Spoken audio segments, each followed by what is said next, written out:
नमस्कार विद्यार्थी मित्र हो, मी डॉक्टर प्रतिभा जाधव.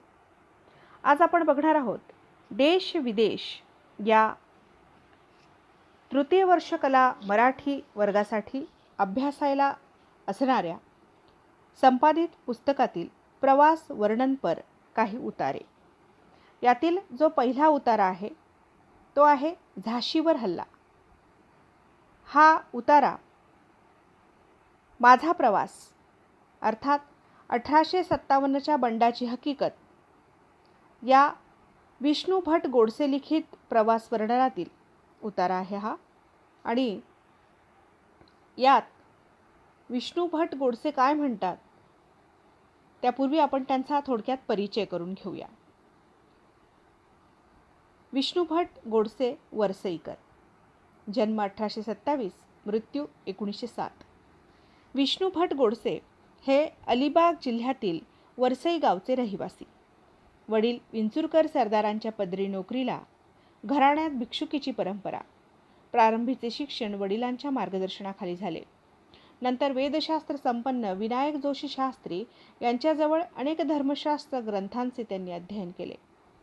अनुष्ठाने करण्यास सुरुवात केली. पण भावंडांच्या कर्जाचा बोजा त्यांच्यावर पडला. बायजाबाई शिंदे मथुरेस सर्वतोमुख यज्ञ करणार या बातमीमुळे विष्णू भटांनी चुलते व गावकऱ्यांबरोबर उत्तरेस जाण्याचे ठरवले. आर्थिक चणचण कमी होईल आणि प्रदेशही पाहता येईल या हेतूने त्यांनी प्रवास केला. सन 1857च्या बंडात सापडल्यामुळे अनेक प्रसंगातून ते सही सलामत परत आले. जी.वी. वैद्य यांनी या हकीकती लिहिण्यास त्यांना सांगितलं आणि त्यानंतर माझा प्रवास अथवा सन 1857च्या बंडाची हकीकत 1907 साली त्यांनी प्रसिद्ध केलं. 1880 ते 81च्या सुमारास गोडसे भटजींनी प्रथमतः मोडी लिपीमध्ये लेखन केलेलं होतं आणि मराठी साहित्यातील हे पहिलं प्रवास वर्णन आहे. त्या कालानुरूप या प्रवास वर्णनाची भाषा आहे हे आपणास या अभिवाचनातून कळेलच. तर आपण बघूया विष्णू भट गोडसे लिखित माझा प्रवास अर्थात सन 1857च्या बंडाची हकीकत या प्रवास वर्णनातील पहिला जो उतारा इथे आपल्याला अभ्यासायला दिला आहे. झाशीवर हल्ला. साहेबांनी बुंदेलखंडाचा बंदोबस्त करून थोडी फौज बराबर घेऊन झाशीपाशी शहराचे पश्चिमेस 1.5 कोशावर येऊन डेरे दिले आणि स्वारा बराबर पत्र बाईसाहेबास दिले. ते पत्र घेऊन स्वार झाशीत येऊन पत्र दिवाणजीस दिले. दिवाणजींनी पत्र पाहून त्यास निरोप देऊन पत्र किल्ल्यात आणले. नंतर 5-4 मोठमोठे मुछदी व बाईसाहेब एकत्र होऊन पत्राबाबत विचार करू लागले. पत्री मजकूर की खुद्द बाईसाहेबांनी मजला येऊन भेटावे. बराबर लक्ष्मणराव दिवाणजी व लालू बक्षी व मोरोपंत बाबा तांबे वगैरे 8 आसामी लिहिले होते. याखेरीज शिवबंदीचे लोक किंवा कोणी बराबर आणू नये. बंदूक किंवा कोणतेही हतेर बराबर नसावे. या भेटीस मुदत 2 तारखांची होती. मुदती पलीकडे येऊ नये. लढाईची तयारी मात्र ठेवावी. असा सर्व अभिप्राय लक्षात आणून साहेबास पत्रोत्तर दिले. त्यात मजकूर संस्थानचे चालीप्रमाणे हतेरबंद लोक स्वारी बराबर यावयाचे ते येतील व मी बायको मनुष्य सबब माझे येणे होणार नाही. दिवाणजी वगैरे भेटीस येतील. हे संस्थान व काही दुसरा मुलूक मेहरबान गार्दन साहेब यांनी आमचे ताबीत दिला. या संबंधे दप्तरही स्वाधीन केले. सबब मुलखाचे बंदोबस्ताकरिता थोडी बहुत फौज ठेवावी लागली व नवीन दारुगोळाही करावा लागला. काही 5-4 तोफाही नव्या केल्या. सरकाराबराबर आम्ही लढाई करणार हे आमचे संस्थान लोकांचे मनात सुद्धा नाही. आपल्यास कोणी काय समजाविले असेल ते असो इत्यादी मजकूर लिहून बाईसाहेबांची सही होऊन तो लकोटा स्वाराजवळ देऊन 5 स्वार लागलीच साहेबांचे गोटात पाठवले. ते जाऊन पत्र देऊन परत आले.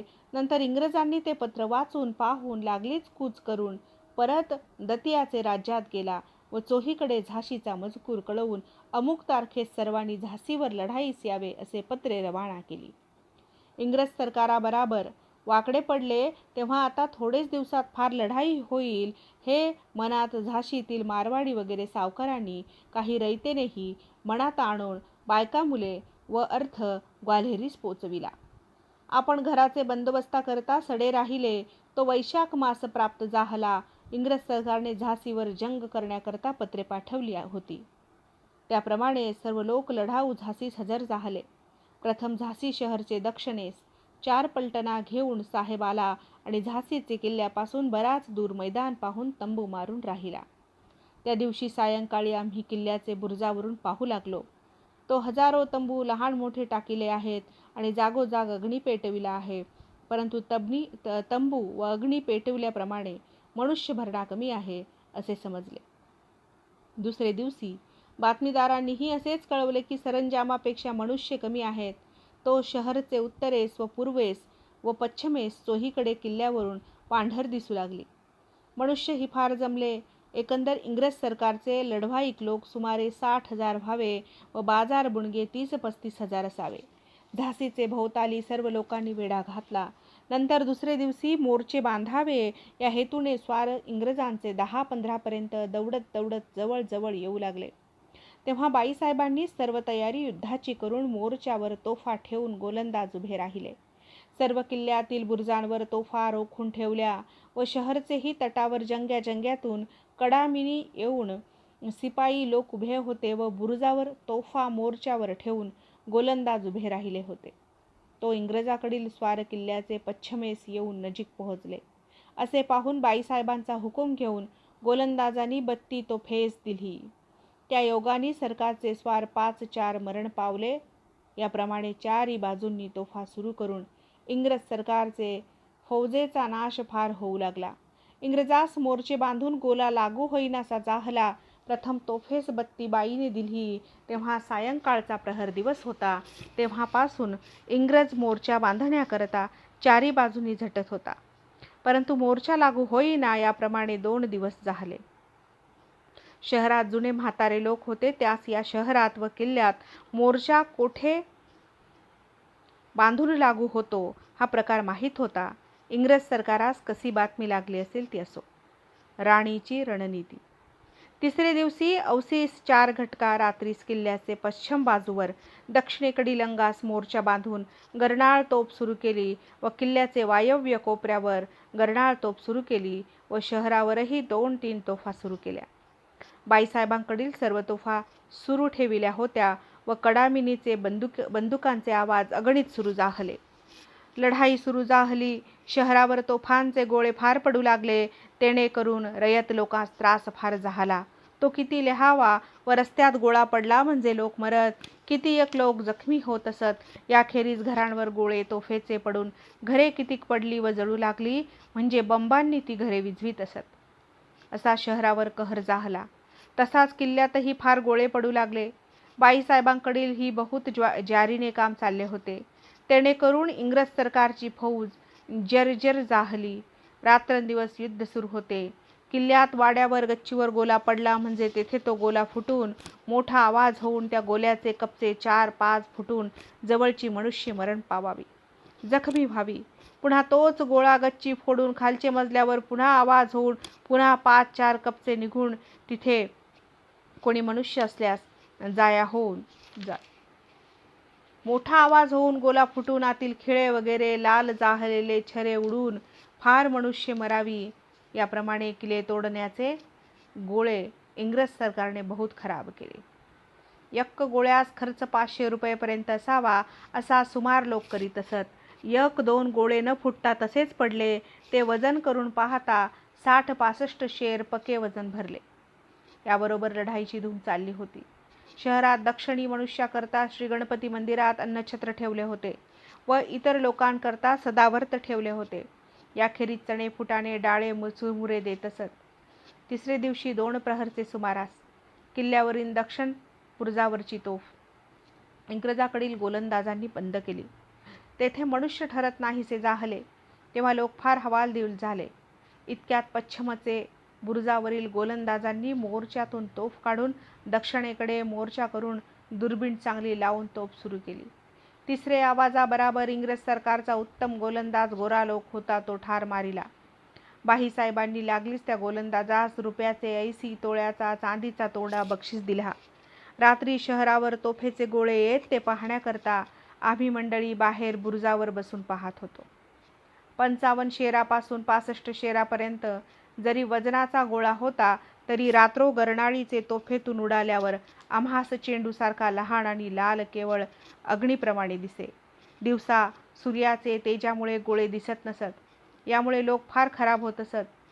रात्री स्पष्ट चेंडूफळीचे खेळाप्रमाणे ते लाल दिसत. मनुष्यास असे वाटावे की आताचा हा गोला मजवर पडेल, परंतु तो गोला 700-800 कदमावर पडावा. याप्रमाणे रात्रंदिवस युद्ध सुरू होऊ लागले. प्रहर दीड प्रहरपर्यंत बाईसाहेबांचा जय व्हावा. इंग्रजांचा नाश फार होऊन तोफाही काही काही बंद होत असत. पुन्हा प्रहरा दीड प्रहरांनी इंग्रजांचा जय व्हावा. बाईसाहेबाचा मोड झाल्यासारखे व्हावे. पलटणी लोक सर्व हवालदिल होऊन काही तोफाही बंद होत असत. याप्रमाणे काही जय काही पराजय होत होता. इंग्रजांच्या मोर्चा सुरू झाल्यापासून युद्धाचे पंचम दिवशी किल्ल्याचे पश्चिम बाजूची तोफ सूर्यास्तापासून बंद इंग्रजांनी केली होती. तेथे मनुष्य ठरत नाही असे जाहले व मोर्चाही पाडिला. नंतर रात्री सुमार प्रहर रात्रीस गवंडी लोक आणून, तो गवंडी फार हुशार असल्याकारणाने युक्तीने घोंगडी पांघरून हळूहळू बुरुजावर चढून निजून मोर्चा बांधू लागला. त्यास विटा वगैरे सामान मनुष्याची माळ खालपासून लावून बुरुजावरचे मनुष्य निजूनच हाताहाताने गवंडी या सामान पुरवू लागले. गवंडी आणि मोर्चा बांधून तोफ वर चढवून गोलंदाजांनी तोफ सुरू केली. त्या गोलंदाजांनी मग 1 प्रहरपर्यंत इंग्रज सरकारच्या तोफा 2 बंद केल्या होत्या. याप्रमाणे लढाई चालत होती. युद्धाचे 7वे दिवशी पहाटेपासून किल्ल्यात तोफेचे गोळ्यांनी पराकाष्ठा केली होती. उजाडता शंकर किल्ल्यावर तोफेचा मारा सुरू झाला. इंग्रज सरकारापाशी किल्ले दुर्ग वगैरेचे लढाईत फार उपयोगी पडणाऱ्या अशा दुर्बिणी असतात. या दुर्बिणी लावल्या असता सर्व किल्ला दिसून येतो. मनुष्य कोठे कोठे काम करीतात ते दिसून येतात. त्या दुर्बिणीस किंमत ₹2,000 पासून 2,500-3,000 रुपये लागतात. अशा तऱ्हेच्या दुर्बिणी लावून किल्ल्यात पाण्याची जागा एकच आहे हे जाणून पाण्यावर तोफेच्या गोळ्यांचा भडमार चालला. त्यात प्रथम रांगडे ब्राह्मण कावडी घेऊन 6 आसामी पाण्यास गेले. त्याप्रमाणे 2 परत कावडी टाकून आले. बाकी 4 आसामी मरण पावले. किल्ल्यात वाड्याबाहेर चिंचेच्या मैदानात पेटाची दारू करण्याचा कारखाना सुरू होता. 2 मण सुमार दारू जाहली, म्हणजे बुरुजाच्या खाली तळघर होते, तेथे नेऊन कोठीत दारू ठेवीत असत. कारखान्यात शिल्लक दारू नसे. असे असता एक तोफेचा गोळा कारखान्यात पडला. पडताच सर्व तेथील दारू पेटून त्या मैदानात धूळ होती तीही पेटली. तो दुसरा, तिसरा, चौथा याप्रमाणे गोळे पडले. मग एकदम धुराची व आगीची एकच धूम जाहली. आम्ही वाड्यात खालचे मजल्यात बसलो होतो. तिथे वाड्यात धूर अतिशय कोंडला, तेणेकरून जवळचे मनुष्यही दिसेनासे जाहले. 2 घटकेनी धूर गेल्यावर चौकशी करून पाहता दारूचे कारखान्यात 30-32 आसामी पुरुष व 7-8 बायका मरण पावल्या व भाजून जखमी बायका व पुरुष 40-45 जाहली. वाड्यात ते दिवस स्नानास वगैरे पाणी नाही. मोठे संकष्ट पडले. तो गोलंदाजांनी बुरुजावरून मोर्चा फिरवून इंग्रज सरकारचे गरणाळी तोफेवर मनुष्य ठेरू देत नाहीसे केले. तेणेकरून तोफा 2 बंद झाल्या. मग पाणी आणून सर्व भोजनाची व्यवस्था लागली. याप्रमाणे प्रतिदिवशी काही वेळ जय काही वेळ पराजय होत होता. तुंबळ युद्ध. अष्टम दिवशी युद्ध शहरावर फार तुंबळ जाहले. वीर मोठ्या मोठ्यांनी आरोळ्या देऊ लागले व बंदुका कडामिणीचे आवाज अगणित होत होते. रणसिंगे, करणे, बिगुलादी वाद्येही फार वाजू लागली. रात्री तर अतिच धूम जाहली. आकाशातून ते तोफेचे गोळे अग्नीले लाल जाहलेले चेंडूसारखे उडून शहरावर वृष्टी होत होती. सर्व लोक घराबाहेर जाऊन आपापले जीव वाचवीत होते. युद्धाचे 9वे दिवशी सकाळी बाईसाहेबास फार विचार पडला. तेव्हा उपाध्ये ढेकरे यांचे व भैया उपासनी पंडित यांचे विचारे लवकर रावसाहेब पेशवे याचकडील मदत बाहेरून येऊन पोहोचावी म्हणून 100 ब्राह्मण अनुष्ठानास बसवले होते. लवकर युद्धास मदत पेशवे आणि येऊन करावी हे अनुष्ठान श्री गणपती मंदिरात होते. त्या रात्री बाईसाहेबास किंचित झोप लागली. तेवढ्यात स्वप्न पडले ते असे की कोणी एक सुवासिनी मध्यम वयाची गौरवर्णाची सरळ नाक कपाल मोठे अशी स्वरूपान स्त्री अंगावर सर्व दागिने मोत्यांचे घातलेली तांबडे लुगडे नेसून पांढरी रेशीम काठी चोली घालून ओचे पदर बांधून किल्ल्याचे बुरुजावर उभी राहून तोफेचे गोळे झेलीत आहे आणि गोळे झेलता झेलता हात काळे झालेले बाईसाहेबास दाखवून असे भाषण केले की मीच म्हणून हे गोळे झेलीत आहे असे बोलणे झाले. तो बाईसाहेब जागृत झाली. नंतर हे स्वप्न सर्वांस सांगितले. लोकांनी आश्चर्य मानिले. इकडे कालपीहून तात्या टोपे पेशवे यांचे सरदार 15,000 फौज घेऊन मजल दरमजल डबल कूच करून झाशीचे अग्नेय कोपऱ्यास येऊन रातोरात मोर्चे बांधून तोफेस बत्ती दिली. इकडून इंग्रज सरकारची फौज घेऊन कप्तान साहेब गेले. त्यांनी ही मोर्चे बांधून लढाई सुरू झाली. तो दिवस 10वा होता. झाशीवर लढाईचा कहर चालला होता. तात्या टोपे रणात लढण्याबरोबर पराकाष्ठा करीत होते.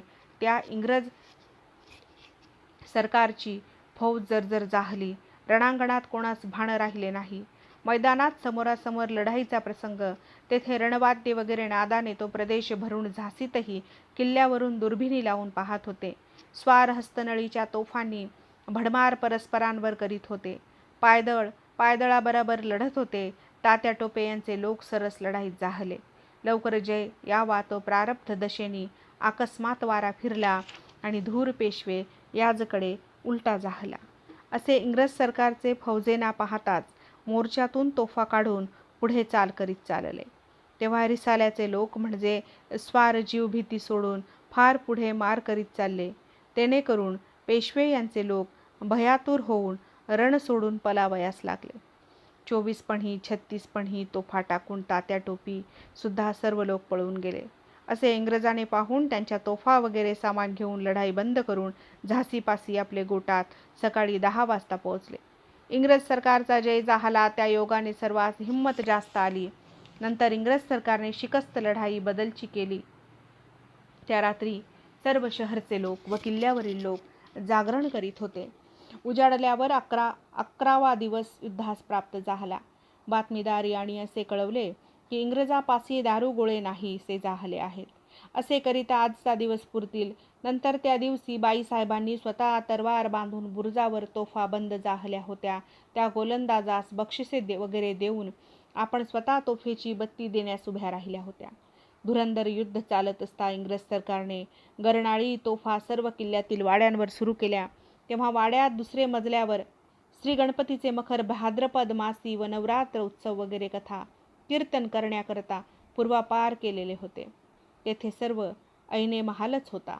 सर्व जाग्यास आरसे लखनवीचे लावले होते व छत्तासही आरसे होते व काचेची झाडे व हंड्या ग्लासे बलछते लावून जागा भरली होती. त्या जागेवर 3 मजले होते. तेथे गरणाळी तोफेचा गोळा पडून आवाज फार मोठा झाला आणि तोच गोळा खालील मजल्यावर पडला. पडताच मोठा आवाज होऊन त्यातील खिले छर्रे वगैरे उडाले. तेणेकरून तेथे माणसे 4 मरण पावली व 9 मनुष्य जखमी झाली आणि आवाजाबरोबर खालील काचांचा खलखलचूर होऊन रात्री पडल्या. हांडी गलास किंवा आईना राहिला नाही. शेकडो तोफेचे गोळे वाड्यावर पडत होते आणि तथापि वाड्यास इजा किमपी झाली नाही.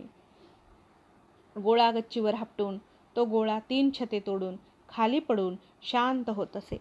परंतु जुना बादशाही चुना कमवलेला सबब गोळ्यापुरते मात्र भोक पडून गोळा खालील मजल्यावर पडे.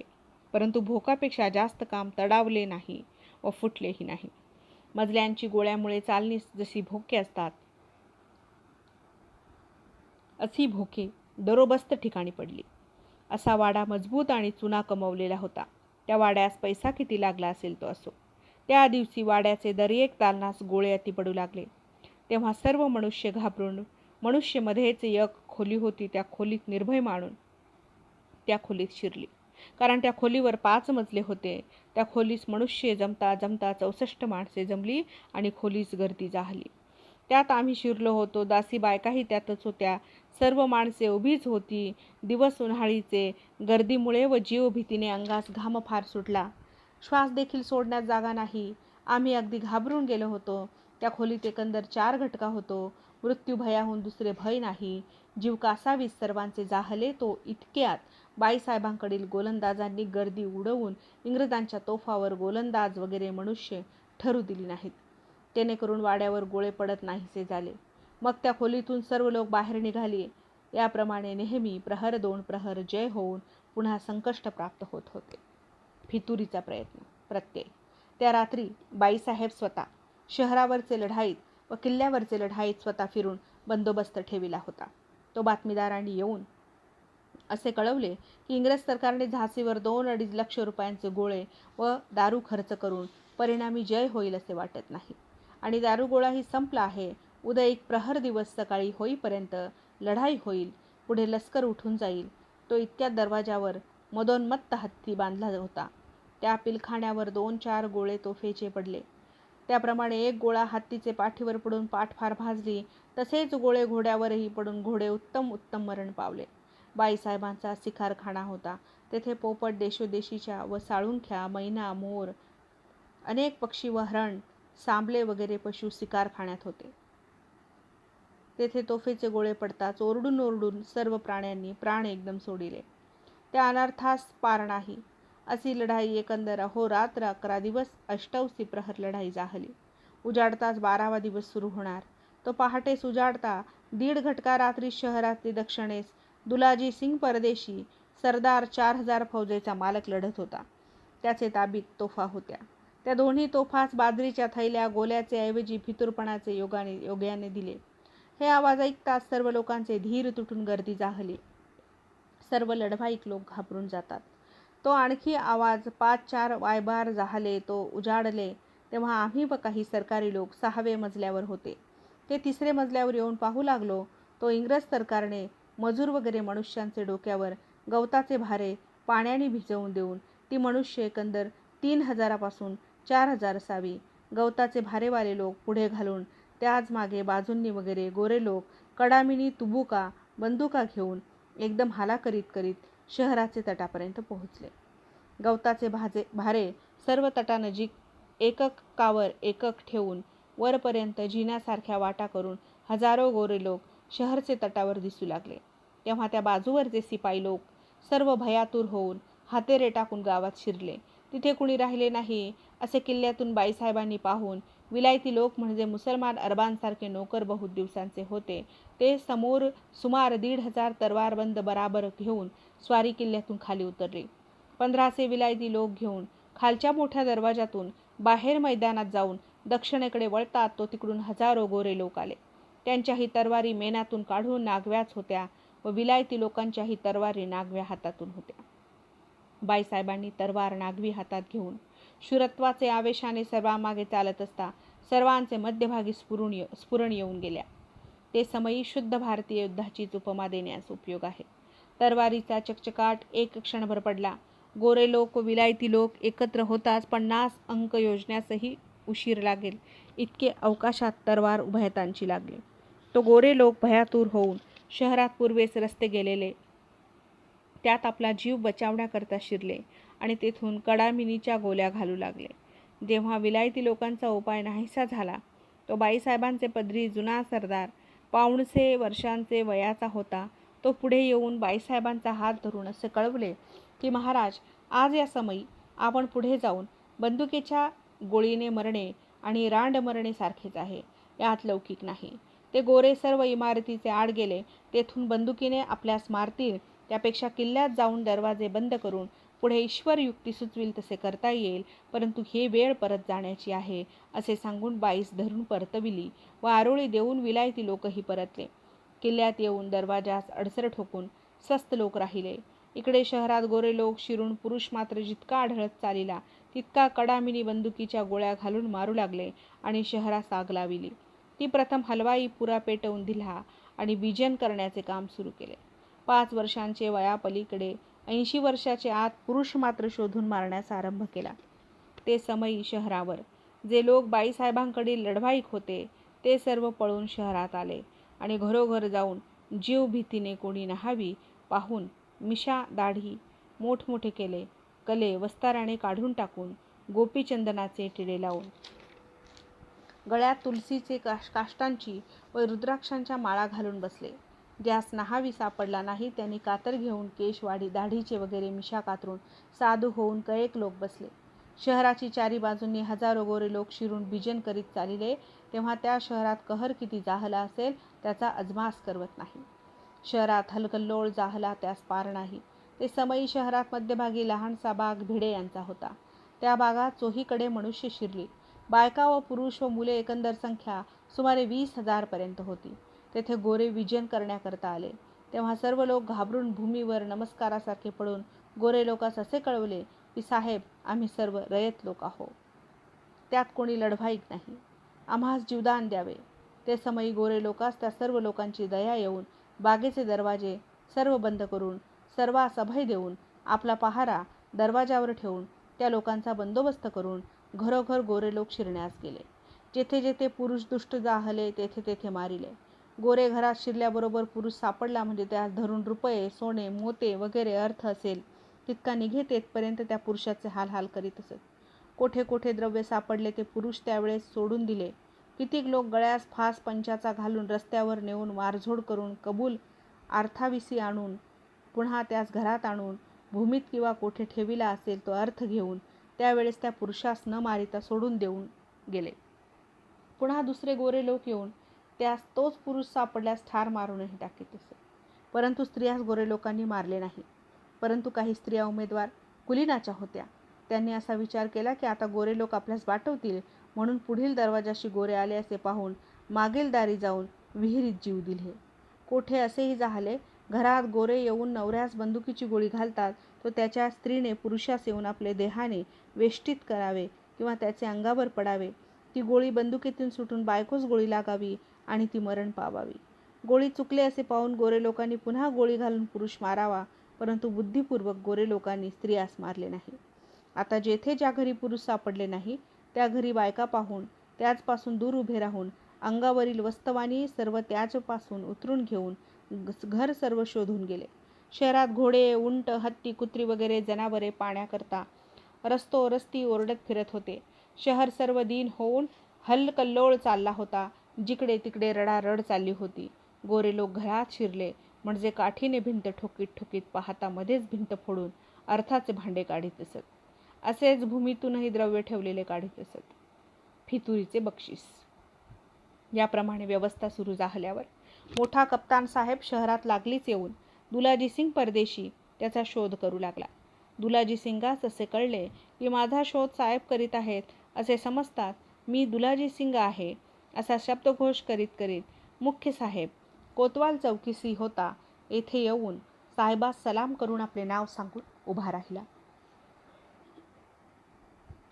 नंतर साहेबांनी असा प्रश्न केला की तू या संस्थांचा नोकर किती दिवसांचा आहेस? ते समयी परदेशी यांनी उत्तर दिले की साहेब, आम्ही नोकर बहुत दिवसांचे. मी चौथा पुरुष आहे. 4 पिढ्या माझ्या येथे जाहल्या आहेत. झाशीवाल्याचे आम्ही नोकर आहो. नंतर साहेबांनी विचारले की तुम्हास पगार काय मिळत आहे? त्याचवरून परदेशी म्हणतो दरमहा 60 रुपये आम्हास राज्य होते. तेथेपर्यंत 6 मिळत आला. पुढे राज्य गेल्यावर सर्व नोकर लोकांचा पगार बाईसाहेबांनी निम्मे केला. याचवरून माझा पगार 30 रुपये ठरला. त्याप्रमाणे घेत होतो. पुढे हा गलबा जाहल्यापासून पुन्हा 60 रुपये दरमहा पगार मिळत होता असे समजतास त्यास असे सांगितले की तुझे भाऊ व मुलगे सर्व पुरुष काय असतील तेवढे या घटकेस आम्हास येथे आणून भेटवावे. बहुत उत्तम आहे. असे परदेशी बोलून मोठ्या आनंदाने घाईने घरी जाऊन दोघे बंधू, लहान लहान मुलगे 5 वर्षापासून 20 वर्षापर्यंत असे 4 आसामी घेऊन पुन्हा चौकीवर येऊन साहेबास सलाम करून मोठ्या हौसेने सर्वांसह उभा राहिला. नंतर साहेब बोलू लागला, पहा, तू मनुष्य फार बदमाश आहेस. तू या संस्थांचा 4 पुरुषपर्यंत नोकर असून त्यांचे अन्न खाऊन त्यांच्यावर उठलास, सर्व राशद बुडविलीस आणि अनर्थ केलास. त्यापेक्षा तुझला व तुझे भावास व मुलग्यास जिवंत ठेविल्यास सरकारचे राज्यास भय आहे असा मनुष्य पृथ्वीवर ठेवावयाचा नाही. असे बोलून 5-4 गोरे लोकांनी बंदुकीने गोळ्यांचा ताशेरा उडवून ती सर्व मनुष्य मारून तरवारीने दुलाजी सिंग यांचे सिर उडवले. अशी शहरात हकीकत झाली. ती तेथील लोकांनी बहुत मंडळीने आम्हास सांगितली ते लिहित आहे. आता तो परदेशी फितूर करण्याचे कामात कोण मुख्य होता त्याचे वृत्त लोकांनी सांगितले तेही लिहितो. मद्राज खात्यातून मद्रांजी लोकांची पलटणे व गोर लोकांची पलटणे घेऊन तिथून निघणार तो द्राविड रामेश्वराकडील एक ब्राह्मण दुभाषी, महाराष्ट्र भाषेत निपुण तो आपल्या शाक्त म्हणवीत असे. कपाळी पिंजरेचा पट्टा नेहमी लावीत असे. तो ब्राह्मण फितुरीचे काम करण्याकरता आपले देशातून सरकारचे अनुमतीने झाशीस येऊन पोहोचला. तो 4 महिने झाशीस विराड करून राहिला होता. प्रतिदिवशी सकाळी स्नान संध्या करून पिंजर कपाळी लावून बाहेर पडे आणि मुत्सद्दी व सरदार लोकांकडे आळीपाळीने जाण्या येण्याचा पाठ ठेवून सर्वांस असे कळवी की मी फार गरीब आहे आणि मजला काशी यात्रा करणे आहे, त्यास 200 रुपये निदान पाहिजेत. सबब उद्योग संस्थानात करीत असे सर्वांस सांगत असे. परंतु बाईसाहेबांकडील अनुष्ठाने बहुत सुरू होती, परंतु त्याने केली नाहीत. पुढे सर्व राशदीत फितूर करण्यास योग्य दुलाजी सिंग त्यास आढळला. त्याचला फितूर करून संस्थान बुडवले. तो ब्राह्मण झाशी इंग्रजांचे हस्तगत होतास मोठ्या आनंदाने निर्भय चित्ताने इंग्रज सरकारची खून गळ्यात बांधून फिरत असे. याप्रमाणे प्रथम दिवशी कृत्य झाले.